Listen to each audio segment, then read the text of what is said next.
Honestly, I have a sedentary life.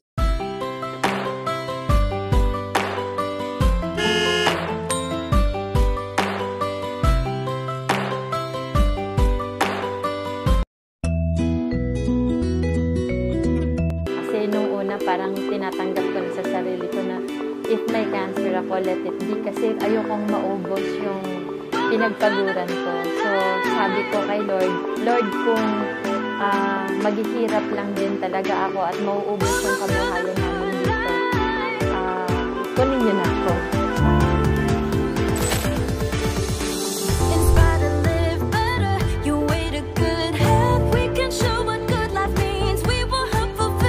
Hello everyone! I am Maria Teresa Katabay Carranza. I am 43 years old and I am a master teacher dito po sa Mandaluyong.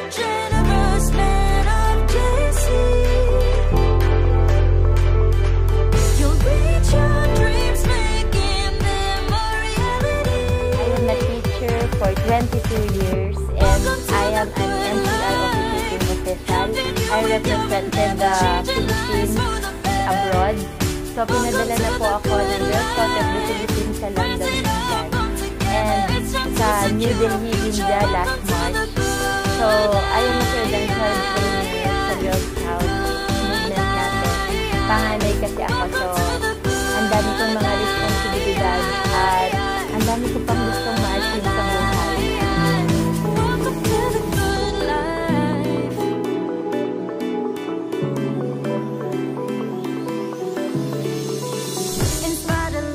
I was so depressed way back 2019 when I am diagnosed with breast cancer.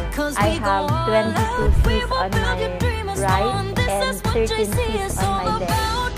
And ang ending nun, kailangan kong i-undergo yung surgery which is mastectomy. So, totally tinanggal na yung right breast ko and talagang nilalaban ko lang yung buhay na meron ako. Hindi talaga ako handa na i-accept na may cancer ako kasi maganda naman yung lifestyle ko. And nung nagkaroon ako ng cancer, hindi na talaga yung katawan ko. Nakikita lang nila na medyo happy ang face ko pero hindi nila alam na nasa loob ko na I am suffering talaga. Kailangan ko palang pagdaanan lahat ng mga yun para makita ko yung opportunity na binibigay sa akin ng Panginoon na mahanap ko yung tamang produkto na makakapagpagaling sa maraming mga may karamdaman.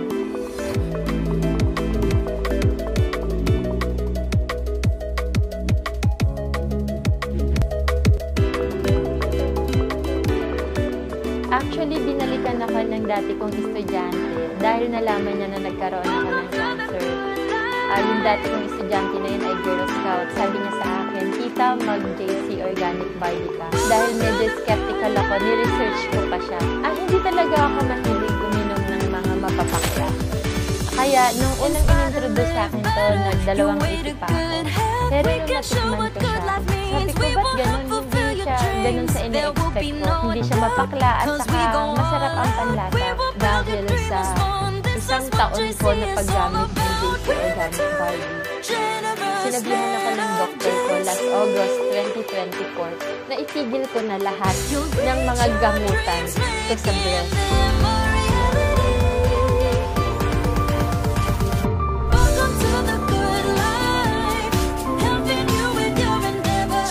Dahil sa paggamit ko ng JC Organic Barley, sabi ng doktor ko after 1 year kung nag-take ng product, huwag ko na daw ituloy yung mga pills ko. Sabi nga nila, ang greatest wealth natin ay yung pagiging healthy and everything follows. Kasi magagawa mo yung mga bagay na gusto mong magawa. Dati nga hindi ako nakakapagtakong na eh. Pero ngayon lagi ako nagtatakong, nakakaakyat pa ako hanggang 4th floor. Ganun kalakas yung energy na binigay nito sa akin. Wag na wag kang matatakot na ilaban mo yung buhay mo. Katulad ng paglaban ko rin sa buhay ko. Sabi nga, si God binibigyan tayo ng knowledge and opportunity para mahanap yung dapat na value natin bilang isang tao. And dahil sa kakahanap ko ng magdudugtong sa akin ng energy, nanit din natin si JC Organic Barley.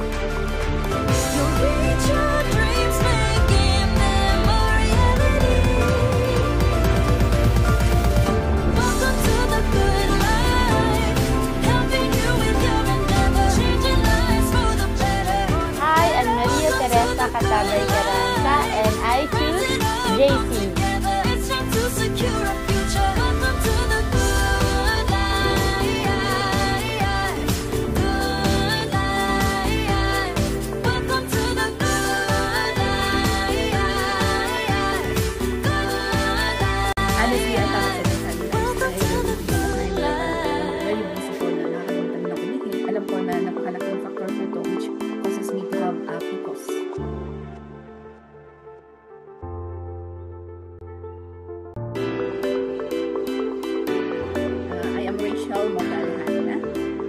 I'm 37 years old now, and I've been working as a call center for 10 years here in Dubai.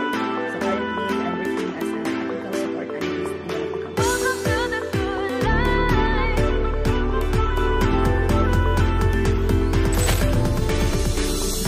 Honestly, I have a sedentary lifestyle, especially what good life means. We will help fulfill your dreams. There will be no doubt, cause we go all out. We will build your dream as one. This is what JC is all about. We're the two generous men of JC. You'll reach your dreams, making them a reality. Welcome to the good life, helping you with your endeavors, changing lives for the better. Welcome to the good life, rising up all together. It's time to secure a future. Welcome to the good life, good life. Welcome to the good life, good life. Welcome to the good life.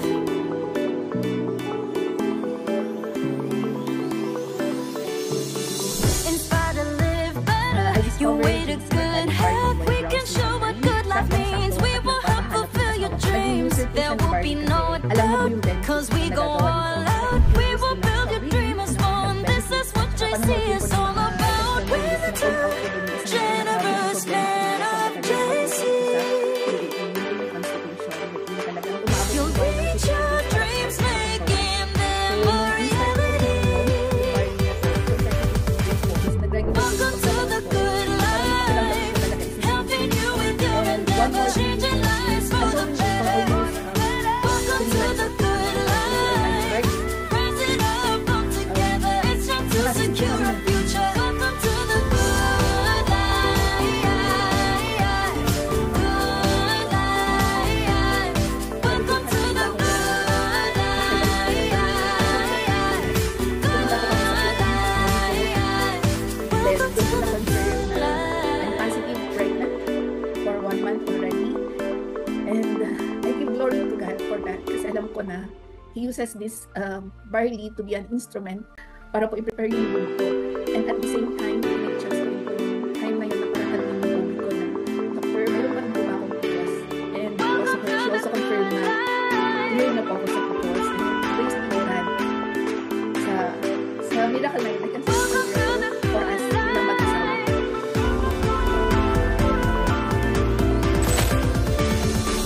Inspired to live better, you wait a good health. We can show what good life means. We will help fulfill your dreams. There will be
concern ko ngayon sa diabetes, na-stress din kasi afterwards. Kaya yung naging cause ng diabetes, hindi siya controllable.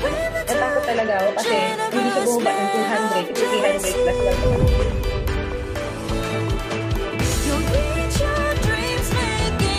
I'm Dear Windsor, age 32 years old, born at Tansu City, currently working here in Saudi Arabia. Pinagkakabahan ko para sa lifestyle ko ngayon, nag-exercise, and then sometimes sumusumba kami sa labas. But noon, ang style ko, kasi iba yung kain namin before, sobrang busy sa work, and healthy food din lang mga kinakain ko.